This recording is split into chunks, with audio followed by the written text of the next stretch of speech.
भीख मांगती हूँ अपने समाज से कि आप अपने बच्चों का साथ नहीं देते, इसलिए हमारा ये हाल है। नमस्कार, मैं निधि रतन और आप देख रहे हैं नेशनल दस्तक। मुमताज में जिनको आपने देखा, उन आंसुओं के पीछे उनका दर्द जरा महसूस कीजिए। किस तरीके से वो बहुजन समाज से भीख मांग रही हैं और कह रही हैं कि आप मेरा साथ दीजिए, मेरी लड़ाई को लड़ने के लिए मुझे मजबूत साथ की जरूरत है।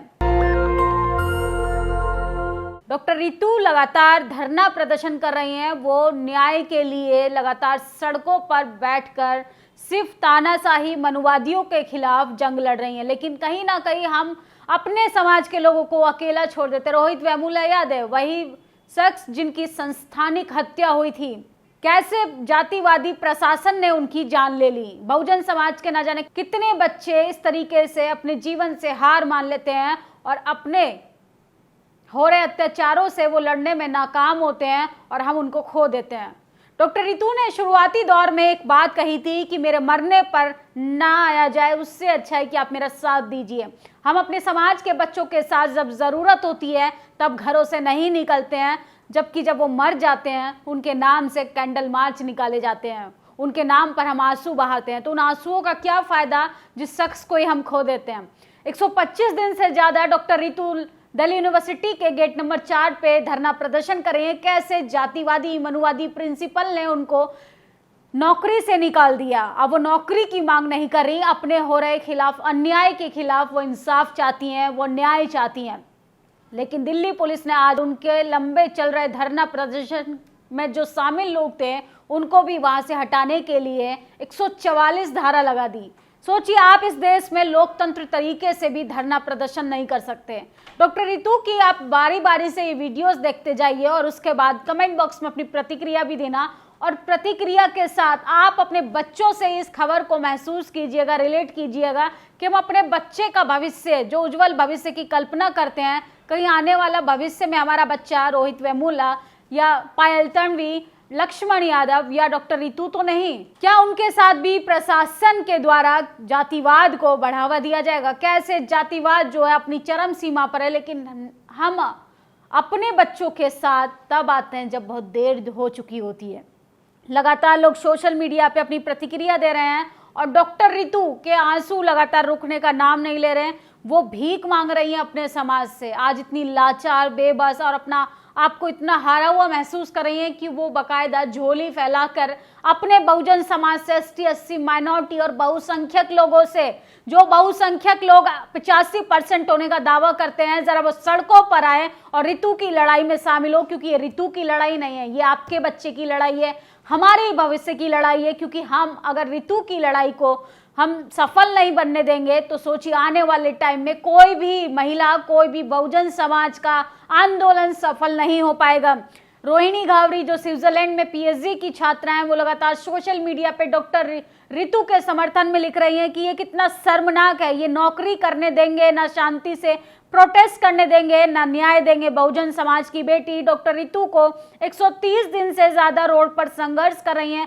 हमारे नेता को अहम है कि घर में बैठे हैं, लेकिन समाज तो अपनी बेटियों के साथ देने आए हैं, तो न्याय दिलाए। सोचिए किस तरीके से बहुजन समाज के नेता जो दावा करते हैं कि हम सत्ता में जाएंगे तो बहुजन समाज का भला करेंगे, जरा वो आए बहुजन बेटी के समर्थन में।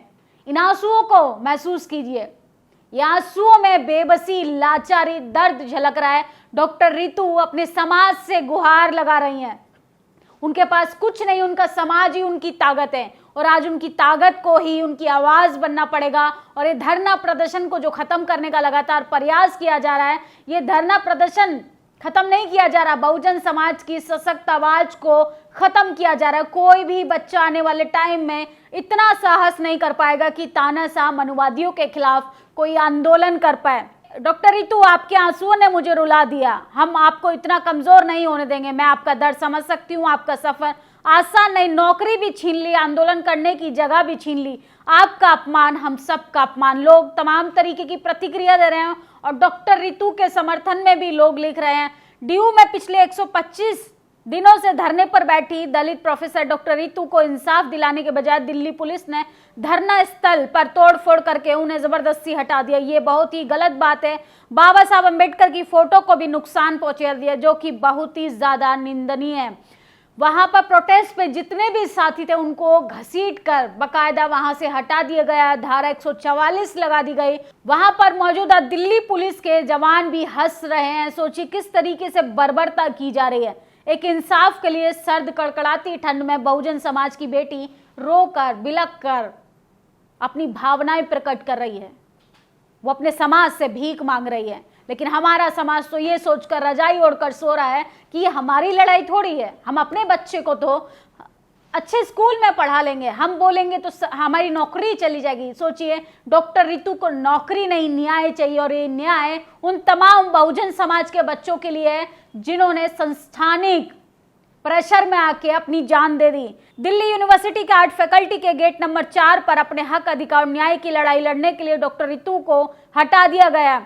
28 अगस्त 2030 से दिल्ली यूनिवर्सिटी के आर्ट फैकल्टी पे 125 दिन से चल रहा था धरना। आज दिल्ली पुलिस ने उसको समाप्त कर दिया है। इन फोटोज में देखिए कैसे वो अपने समाज से सिर्फ इंसाफ चाहती हैं और कुछ नहीं चाहती हैं। वो आपसे पैसा भी नहीं चाह रही हैं, उनको राजनीति भी नहीं करनी है, वो सिर्फ जस्टिस चाहती हैं कि उनके साथ न्याय हो। सत्ता में बैठे मनुवादी लोग, जातिवादी लोगों ने किस तरीके से कॉन्स्पिरेसी करके बहुजन समाज के बच्चों को कॉलेज यूनिवर्सिटी से फेंकने का लगातार प्रयास कर रहे हैं। लक्ष्मण यादव है, 14 साल एक कॉलेज में पढ़ाने का ये परिणाम मिला ईमानदारी का कि उनको उस कॉलेज से निकाल दिया गया, उनका सिलेक्शन नहीं होने दिया क्योंकि वो जस्टिस के लिए लड़ रहे थे, वो जातिवाद के खिलाफ आवाज उठा रहे थे। डॉक्टर रितु बेबाक होकर बोलने वाली बहुजन समाज की महिला आज सड़कों पर बैठी है। क्या कुछ नहीं होता बहुजन समाज की महिलाओं के साथ? प्रशासन में रहते हुए जातिवादी आपके साथ जातिवाद करेंगे।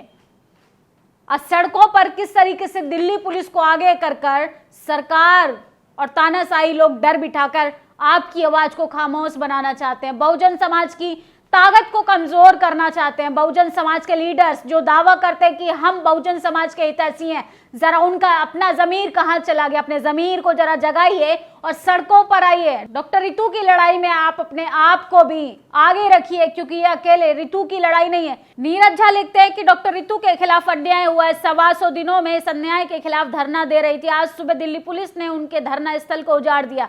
मैं बस पूछ रहा हूं कि यहाँ भी राम आएंगे क्या? मैं हमेशा से मानता आया हूं कि मौजूदा रिजाइम की निरुकुशता का अंदाजा लगाया नहीं जा सकता। मैं हर रोज इसकी सीमा को बढ़ते हुए देख रहा हूं। एक तरफ तो हमारे देश में राम के आने की खुशी मनाई जा रही है और दूसरी ओर बेटियों के साथ बर्बरता की जा रही है, लाठीचार्ज किया जा रहा है, उनको घसीटा जा रहा है। कड़कड़ाती ठंड में डॉक्टर रितु के तमाम टेंटों को, तमाम धरना स्थल को भी तहस नहस कर दिया है और डॉक्टर अंबेडकर की प्रतिमा का भी अपमान किया है। डॉक्टर अंबेडकर की प्रतिमा को भी वहां से उठाकर फेंक दिया गया है। ये है जातिवादी मनुवादियों का चेहरा। आप इस देश में शांतिपूर्ण तरीके से धरना प्रदर्शन भी नहीं कर सकते। आप बहुजन समाज से आते हैं तो सोचिए कितनी लाचारी, बेबसी के साथ डॉक्टर रितु, हमारे समाज की बेटी, आपके या हमारे घर की, परिवार की कोई बेटी आने वाले समय में इस तरह की गुहार लगाती नजर आएगी।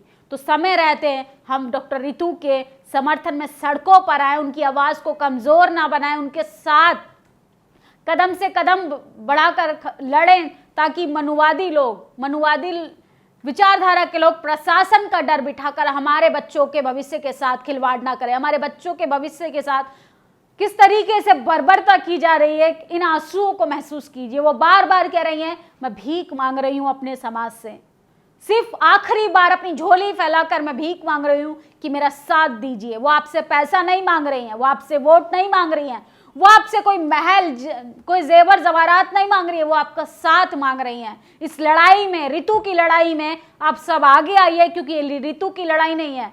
इस रितु की जगह बैठा कल को आपका बच्चा भी हो सकता है, हमारे घर का बच्चा हो सकता है, इनफैक्ट हम खुद भी हो सकते हैं। तो क्या फायदा सत्ता में जाने का उन तमाम बहुजन पार्टी के हितैषी नेताओं का जो बहुजन समाज के हितैषी बनते हैं? जरा वो आए सड़कों पर और रितु की लड़ाई को एक उड़ान दे, रितु की आवाज को मजबूती से लड़ने में उसका साथ दें क्योंकि ये लड़ाई कमजोर पड़ जाएगी तो आने वाले समय में कोई भी बहुजन बच्चा आंदोलन करने की हिम्मत नहीं जुटा पाएगा। हम अपने समाज का और किसी को रोहित वेमुला नहीं बनने देंगे। हम अपने समाज के और किसी भी बच्चे को पायल तन्वी नहीं बनने देंगे। प्लीज आप लोगों से गुहार है, नेशनल दस्तक ये अपील करता है कि डॉक्टर रितु की लड़ाई में आप सब आइए। आप इस वीडियो को कहीं से भी देख रहे हैं तो आप डॉक्टर रितु के समर्थन में दिल्ली विश्वविद्यालय के गेट नंबर 4 पे आइए और इस लड़ाई को मजबूत बनाइए। शुक्रिया। नेशनल दस्तक की आपसे गुजारिश है कि अगर इसको बचाना चाहते हैं तो नेशनल दस्तक को सब्सक्राइब करने के लिए रेड कलर के सब्सक्राइब बटन को दबाएं, फिर बेल आइकन की घंटी दबाएं। नेशनल दस्तक को बचाने के लिए बहुत जरूरी है कि हर खबर को शेयर करें, लाइक करें, कमेंट जरूर करें।